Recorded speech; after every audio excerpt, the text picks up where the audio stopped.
አንድን ዓለም አቀፋዊ ታሪክን የሚቀይር እና በሚሊዮኖች የሚቆጠሩ ሰዎችን ህይወት የሚነካ ሃይማኖታዊ እንቅስቃሴ ለመጀመር ብታስቡ ያው የመጀመሪያው ስልታችሁ ምን ሊሆን ይችላል? ጥያቄው ጥሩ ነው። ማለቴ ምናልባትም ኃያል የሆኑ መሪዎችን መምረጥ ወይም ደግሞ ማንም በቀላሉ ውሸት ነው ብሎ ሊያጋልጠው የማይችልን ፍጹም የሆነ የፈጠራ ታሪክ ማዘጋጀት ሊሆን ይችላል። አዎ የተለመደው የሰው ልጅ አካሄድ እሱ ነው እኮ። ልክ ነህ። ነገር ግን ያው የአንደኛውን መቶ ክፍለ ዘመን የክርስትና መነሻ ታሪክ ስንመረምር የምናገኘው የዚህን ተቃራኒ ነው። የክርስትና መሰረት የሆነውን የኢየሱስ ክርስቶስን ትንሣኤ ለማረጋገጥ የጥንት ክርስቲያኖች እንደ መጀመሪያ ምስክር አድርገው ያቀረቡት በዚያ ዘመን ሕግ ፊት ምስክርነታቸው ተቀባይነት የሌላቸውን ሰዎች ነው። እውነት ነው። ሴቶቹ ማለት ነው። አዎ ሴቶቹን። ሌላው ደግሞ የሞት ፍርድ የፈረደበትን የጠላት ሸንጎ አባል ያው እንደ ጀግና አድርጎ ጽፈዋል። ይሄ እኮ በእውነት የፈጠራ ታሪክ ለመስራት የሚሞክር ሰው የሚያደርገው ነገር አይደለም። ፈጽሞ አይደለም። ታዲያ ዛሬ በዚህ የጥልቅ ዳሰሳ ውይይታችን በተለይ ወንጌላውያን ክርስቲያኖች በእምነታቸው ማዕከል ስላደረጉት ባዶ መቃብር የቀረቡትን ታሪካዊ፣ ፍልስፍናዊ እና ስነ መለኮታዊ ማስረጃዎች በጥልቀት እንመረምራለን። በጣም ጥሩ ዳሰሳ ነው የሚሆነው። እምነት ማለት ያው ምንም ማስረጃ ሳይኖር በጭፍን የሚደረግ ዘለልታ ነው የሚለው የተለመደ አመለካከት ወደ ጎን ትተን የታሪክ መዛግብት ራሳቸው ምን እንደሚነግሩን እንፈትሻለን። ታዲያ ከየት እንጀምር? ይህ እጅግ በጣም አስፈላጊ መነሻ ነው ብዬ ነው የማስበው። ብዙ ጊዜ ማለቴ እምነትና ታሪካዊ ማስረጃ የተለያዩ አልፎ ተርፎ የሚቃረኑ ነገሮች እንደሆኑ ተደርገው ይታሰባሉ። ነገር ግን ክርስትና በተለይም የኢየሱስ ክርስቶስ የትንሣኤ ታሪክ በግልጽ ታሪካዊ መድረክ ላይ የተከናወነ ክስተት ነው። ስለዚህ መቃብሩ በእርግጥ ባዶ እንደነበር ለማረጋገጥ መጀመሪያ መመለስ ያለበት አንድ ትልቅ ታሪካዊ ጥያቄ አለ። እሱም ኢየሱስ የት ተቀበረ የሚለው ነው አይደል? ልክ ነሽ። ኢየሱስ የትና በማን ተቀበረ? ይህን ሳናውቅ ስለ ባዶ መቃብር ማውራት ፈጽሞ አንችልም። ያው ግልጽ ነው። ምክንያቱም አንድ ሰው የት እንደተቀበረ በእርግጠኝነት ካልታወቀ መቃብሩ ባዶ ነው ብሎ መከራከር ምንም ትርጉም አይኖረውም። ያንን ነጥብ የበለጠ ግልጽ ለማድረግ አንድ ምሳሌ እናንሳ። በከተማችን መሃል የሚገኝ በሁሉም ዘንድ የሚታወቅ አንድ ትልቅ ሕንጻ አለ እንበል።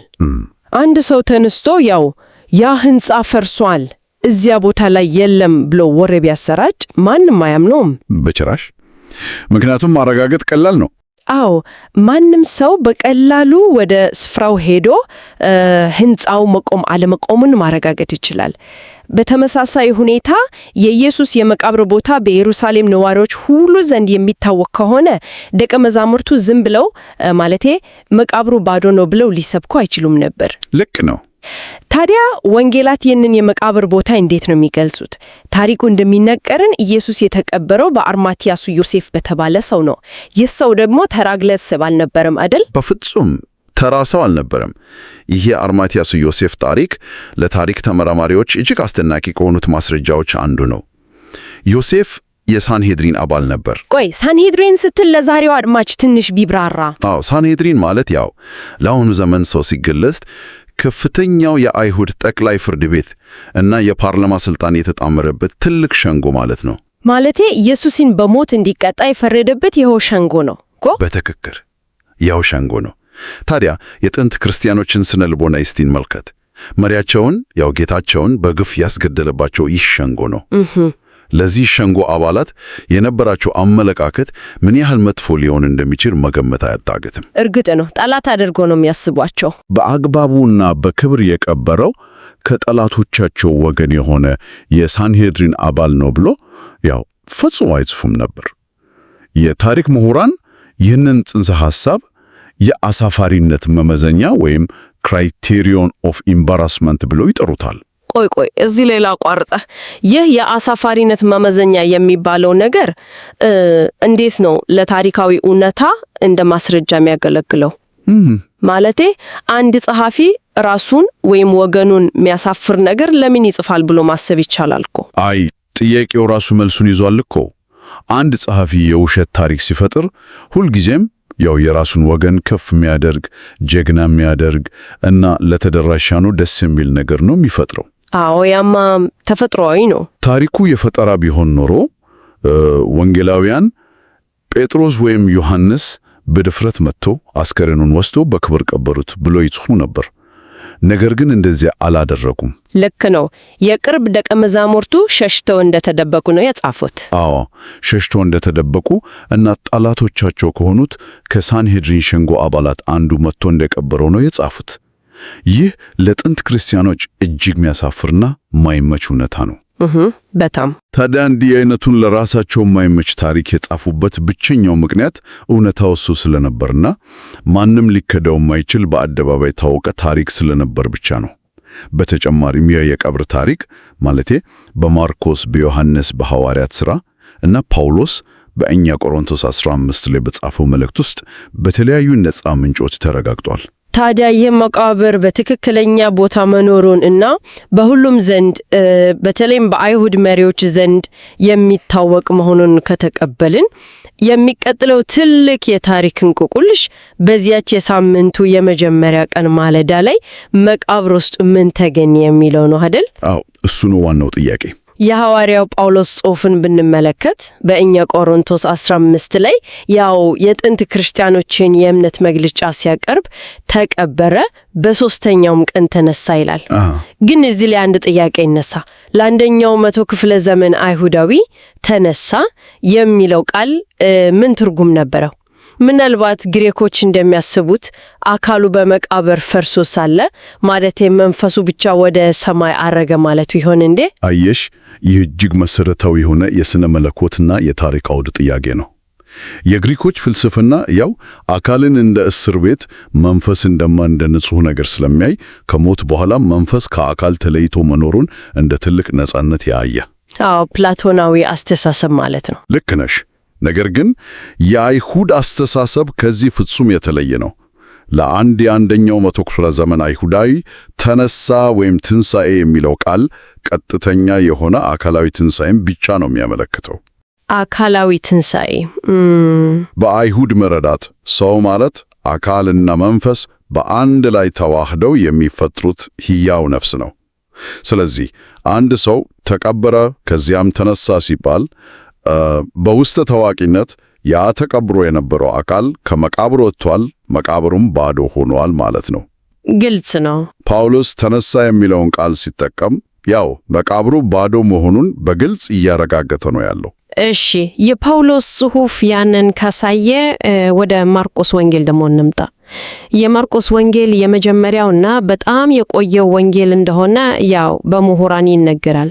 አዎ፣ በአብዛኛው ምሁራን ይስማማሉ። እዚያ ላይ መቃብሩ ባዶ ስለመሆኑ የተጻፈበትን መንገድ ስናይ አንድ አስገራሚ የቋንቋ አጠቃቀም እናገኛለን። ማርቆስ የሳምንቱ የመጀመሪያው ቀን ብሎ ለመግለጽ የተጠቀመውን የግሪክኛ አገላለጥ ግሪክኛን አቀላጥፎ ለሚያውቁ ሰዎች በጣም እንግዳና ሰዋሰዋዊ ስህተት ያለበት ይመስላል። አዎ። ታዲያ ሰዋሰዋዊ ጥራት የሌለው ጽሑፍ ማለቴ እንዴት ለታሪካዊ እውነት ማስረጃ ሊሆን ይችላል? ይሄ ትንሽ ግራ ያጋባል። ይሄ እኮ ነው የታሪክ ምርምር ውበት። አየሽ፣ ማርቆስ ይህንን የጻፈው ያው በግሪክኛ ቋንቋ ነው። ነገር ግን ያቀረበው ሐረግ ወደ አራማይክ ቋንቋ ሲመለስ ማለቴ በዚያ ዘመን ኢየሱስና ደቀ መዛሙርቱ የናገሩት ወደ ነበረውን ቋንቋ ማለት ነው። አዎ በትክክል ወደ አራማይክ ሲመለስ ፍጹም ትክክለኛና ተፈጥሯዊ የሆነ ትርጉም ይሰጣል። ይህ ምን ማለት ነው? ማርቆስ ይህንን ታሪክ የፈጠረው ከብዙ ዓመታት በኋላ በግሪክ ዓለም ውስጥ አይደለም። አዲስ ፈጠራ አይደለም ማለት ነው። አዎ፣ ይልቁንም ገና ክርስትና በኢየሩሳሌም በአራማይክ ተናጋሪዎች ዘንድ በነበረበት የመጀመሪያዎቹ ዓመታት የተፈጠረውን እጅግ ጥንታዊ የሆነ የቃል ትውፊት ነው በቀጥታ ወደ ግሪክኛ የመለሰው። ዋው! ይሄ በጣም የሚገርም ማስረጃ ነው። ይህ አገላለጽ የሚያሳየን የባዶ መቃብር ታሪክ ማለቴ ኢየሱስ ከሞተ ከጥቂት ዓመታት ምናልባትም ወራት በኋላ ወዲያውኑ ይነገር የነበረ ታሪክ እንጂ ከብዙ አስርተ ዓመታት በኋላ የተፈጠረ አፈ ታሪክ አለመሆኑን ነው። ይህን ስጥል ሌላም የማርቆስ ወንጌል ገጽታ ትዝ አለኝ።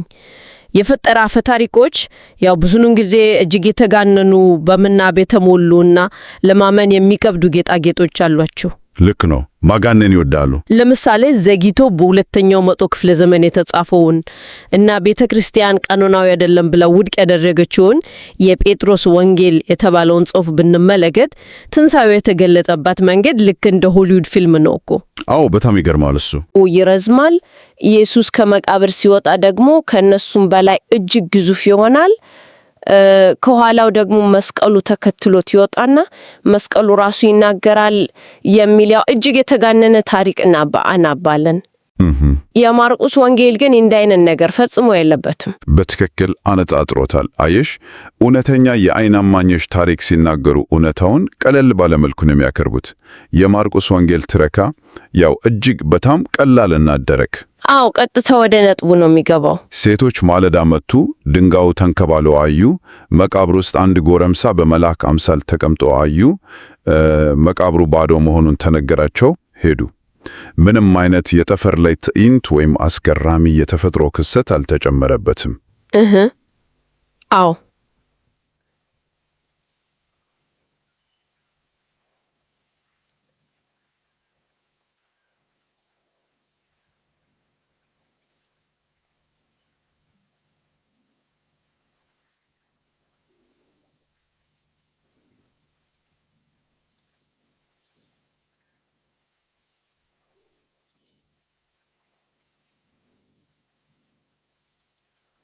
ይህ ካይታልነት ራሱ የታሪኩን ጥንታዊነት እና ታማኝነት አጉልቶ ያሳያል።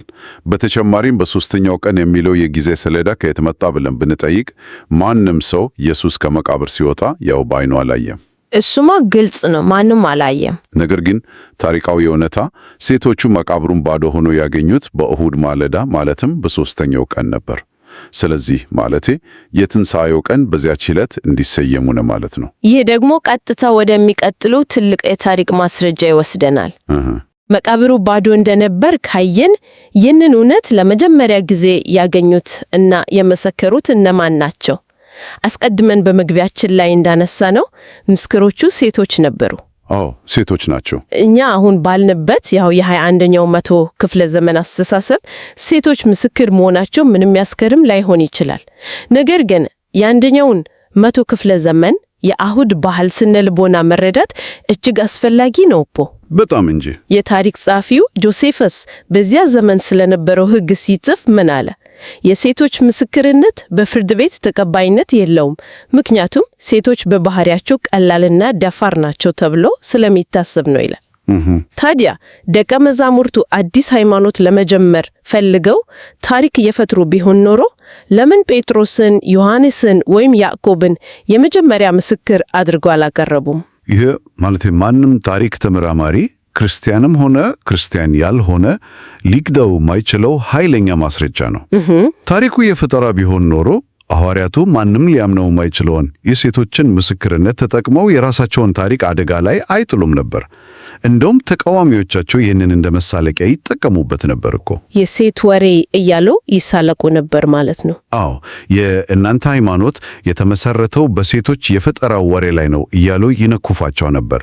ታዲያ ወንጌላውያን ይህንን እያወቁ ለምን ጻፉት? እውነት ስለነበረ አይደል? መልሱ አንድ ብቻ ነው። እውነታው እሱ ስለነበረ። ሴቶቹ የመጀመሪያዎቹ ምስክሮች መሆናቸው ሊደበቅ የማይችል ታሪካዊ ሐቅ ስለነበር ምንም እንኳን ለጊዜው ለስብከታቸው አዳጋች ቢሆንም እውነቱን ከመጻፍ ወደ ኋላ አላሉም። ልክ ነው። ሌላው ደግሞ የአይሁድ መሪዎች ራሳቸው የሰጡት ምላሽ ነው። በማቴዎስ 28 ላይ እንደተጻፈው አይሁዶች ደቀ መዛሙርቱ ሌሊት መጥቶ አስከሬኑን ሰረቁት የሚል ወሬ አሰራጭተው ነበር። ቆይ እዚህ ላይ አንድ ሰው ጣልቃ ገብቶ እንዲህ ሊል ይችላል፣ አይሁዶች አስከሬኑን ተሰርቋል ብለው ማውራታቸው ታሪኩ ውሸት መሆኑን አያሳይም ወይ ብሎ ቢሞግት? አየሽ፣ በተቃራኒው ነው የሚያሳየው። አንድ ሰው መኪና የተሰረከ ብሎ ፖሊስ ጣቢያ ቢያመለክት መኪናው በቦታው እንደሌለ ያረጋገጡ ነው እኮ። አዎ ልክ ነህ። መኪናው ከሌለማ የለም ነው። አይሁዶች አስከሬኑ ተሰረከ የሚል ማብራሪያ ለመስጠት የተገደዱት መቃብሩ በእርግጥም ባዶ መሆኑን መካት ስላልቻሉ ነው። መቃብሩ ባዶ ባይሆን ኖሮ እንዲህ አይነት ሰበብ መፍጠር ያስፈልጋቸውም ነበር። ትክክለኛ መቃብሩን ሄደው ማሳየት ይችሉ ነበር ማለት ነው። በትክክል በቀላሉ ወደ አርማትያሱ ዮሴፍ መቃብር ሄደው ድንጋዩን አንከባለው አስከሬኑን በማሳየት የክርስትናን እንቅስቃሴ ገና በጅምሩ ማጨናገፍ ይችሉ ነበር። ነገር ግን ማድረግ አልቻሉም። ምክንያቱም መቃብሩ ያው ባዶ ነበር። ጥያቄ ምላሽ ለመስጠት ብሎ ነው ይላሉ።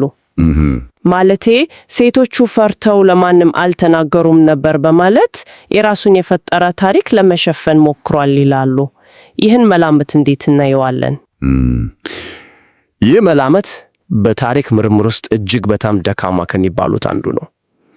በመጀመሪያ ደረጃ ማርቆስ ወንጌሉን ሲጽፍ የባዶ መቃብር እና የሴቶቹ ታሪክ ያው አስቀድሞ በክርስቲያኖች ዘንድ በስፋት የታወቀና የተሰራጨ ቃል ትውፊት ነበር።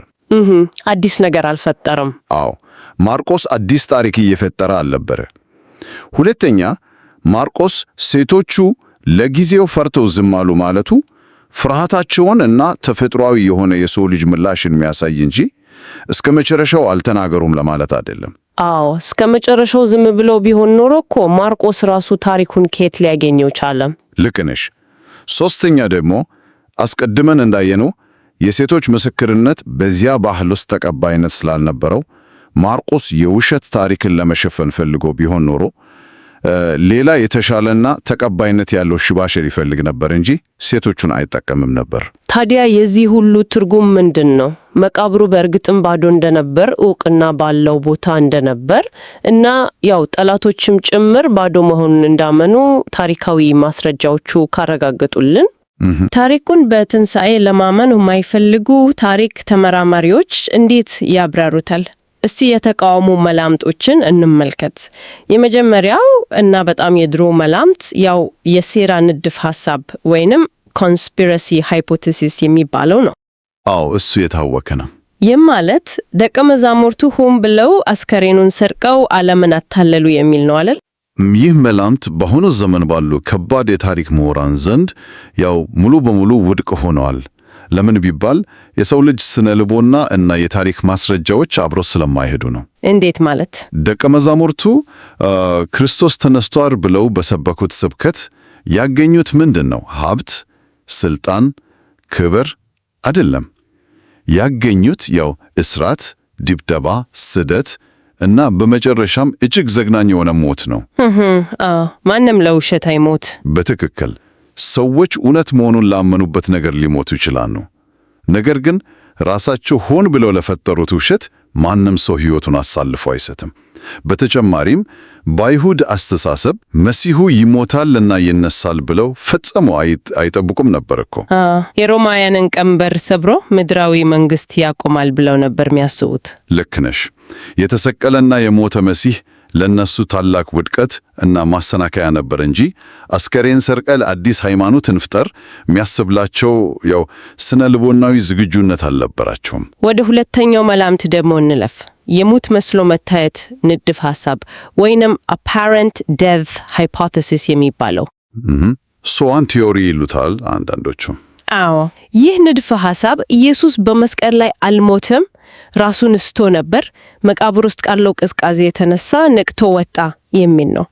ነገር ግን የሮማውያንን የስቅላት ቅጣት አፈጻጸም ስናስብ ይህ ሐሳብ ምን ያህል ከእውነታ የራቀ መሆኑን እንረዳለን። በጣም እንጂ።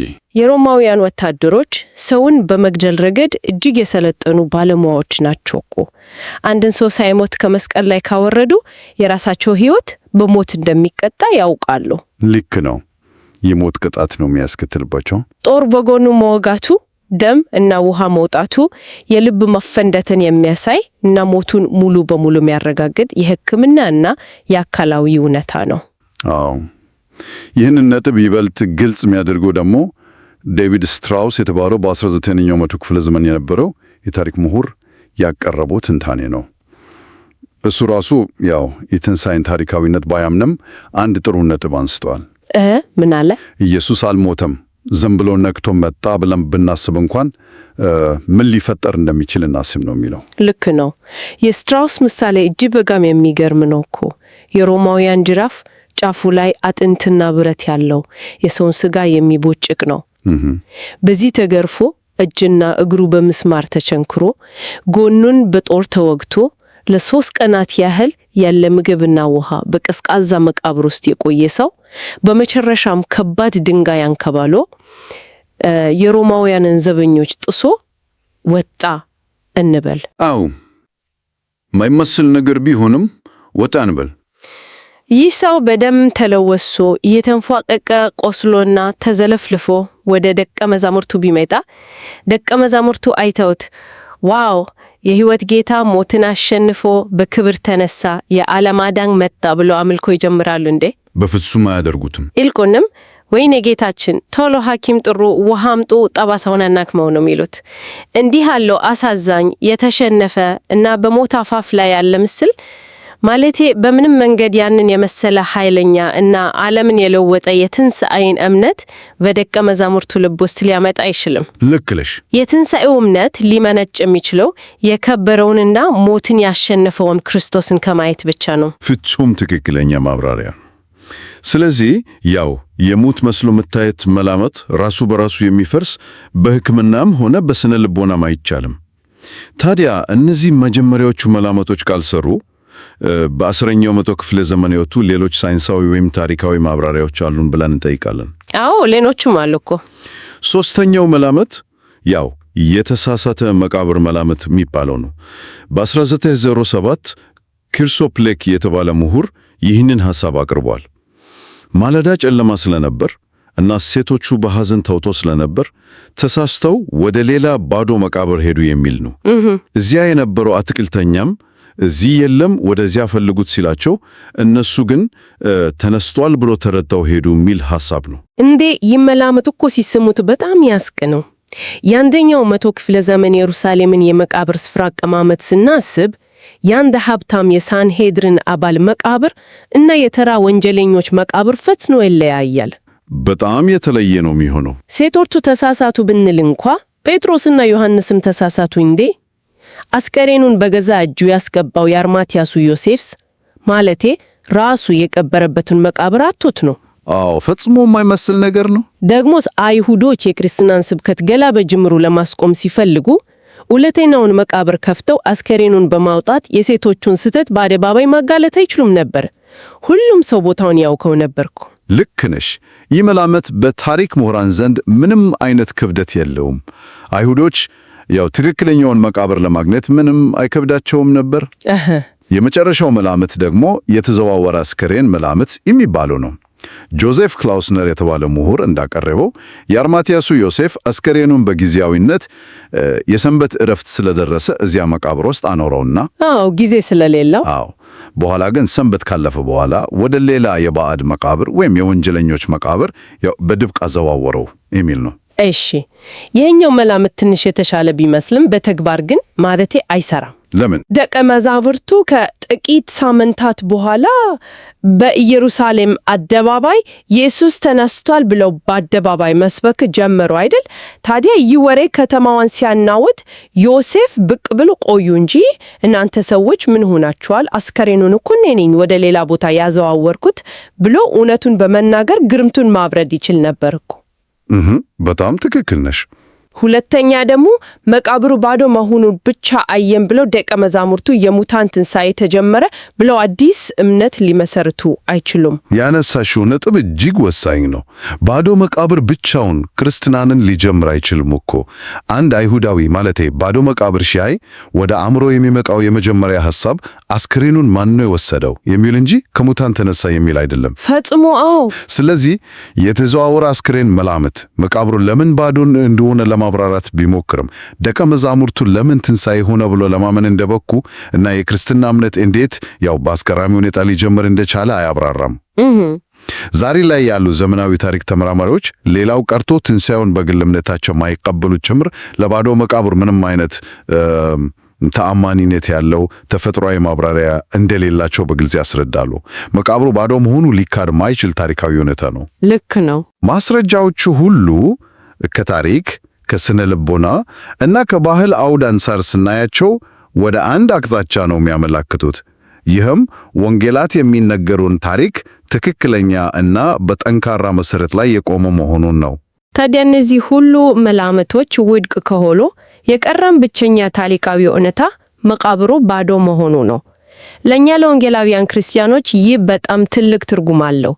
በዛሬው ፕሮግራማችን የአርማትያሱ ዮሴፍ ታሪክ እውነተኛነት እና ማስፈር፣ የሴቶች ያልተጠበቀ ምስክርነት፣ ያው የአይሁድ ተቋማዊዎች አስከሬኑ ተሰርቋል የሚለው ምላሽ እንዲሁም የተለያዩ የተፈጥሯዊ መላምቶች መውደቅን በሚገባ አብራርተናል። አዎ፣ በጣም ሰፊ ዳሰሳ ነበር። ክርስቲያናዊ እምነታችን በጭፍን ሳይሆን በጠንካራ ታሪካዊ እና ምክንያታዊ መሰረት ላይ የቆመ ነው።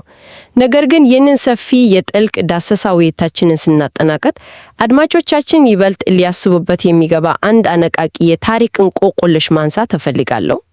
እሱ ምንድን ነው? ቅድም እንዳልከው መቃብሩ ባዶ መሆኑን ማረጋገጥ ብቻውን በቂ አይደለም። ባዶ መቃብር አስከሬኑ ጠፍቷል ከሚል ግራ መገባበትና ሐዘን ባለፈ ዓለምን ወደ ለወጠ እንቅስቃሴ ሊያሸጋግር አይችልም አይደል? በፍጹም አይችልም። ታዲያ እነዚያም በሐዘን ተሰብሮ ፈርተው ተደብቆ የነበሩ የመጀመሪያዎቹን ደቀ መዛሙርት በአንዴ ሕይወታቸውን እስከ መስጠት ያደረሳቸውና ታሪክን የለወጠ ድፍረት የሰጣቸው ምንድን ነው? ኢየሱስን ከሞት በኋላ በአካል ማየታቸው ወይም ፖስት ሞርተም አፒረንስ የሚባለው ታሪካዊ ክስተት እንዴት ከዚህ የባዶ መቃብር እውነት ጋር ይገጠማል? ይሄ ያው አእምሮን ያነቃቃና ቀጣዩ የጥናት ርዕሳችሁ ሊሆን የሚችል ታላቅ ጉዳይ ነው። ታሪክ ዝም አይልም፣ እውነቱም ይናገራል። የዛሬውን ትንታኔያችንን በዚህ እንቋጫለን። ጤና ይስጥልን።